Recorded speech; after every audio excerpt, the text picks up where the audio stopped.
ছেলে চাকরি নিতে গেছে, ইন্টারভিউ নিতে গেছে। তো তার বস তার সিভি দেখে বলতেছে যে আপনার সিভিতে তেমন কোনো এক্সপিরিয়েন্স নাই, আপনাকে আমরা নিতে পারছি না, সরি। তো ছেলেটা মন খারাপ করে চলে যাচ্ছিল। যাওয়ার পথে দেখতে পেলো যে একটা কল দিয়ে পানি পড়তেছে, কলের মাথাটা খুলে গেছে।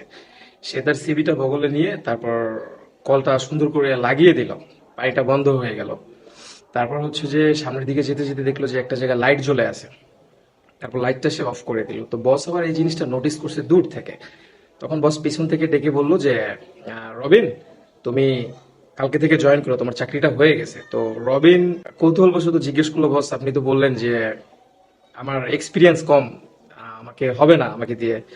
তো বস হেসে উত্তর দিল যে আসল যোগ্যতা প্রমাণ করে তারা তাদের দায়িত্ববোধ থেকে, লাইক তো আছে, দায়িত্বের বাইরেও যেই আশেপাশের জিনিসগুলো যত্ন নেয় তারাই আসল যোগ্য ব্যক্তি। মোরাল অফ দ্য স্টোরি, এই ভিডিওর থেকে শেখার পয়েন্ট হচ্ছে যে আপনি আপনার দায়িত্বর বাহিরেও যেই জিনিসগুলো নিয়ে যত্ন নেন, যে জিনিসগুলোর কাজ করেন আপনি, এই টাইপের ব্যক্তিগুলোই হচ্ছে কোম্পানির সম্পদ।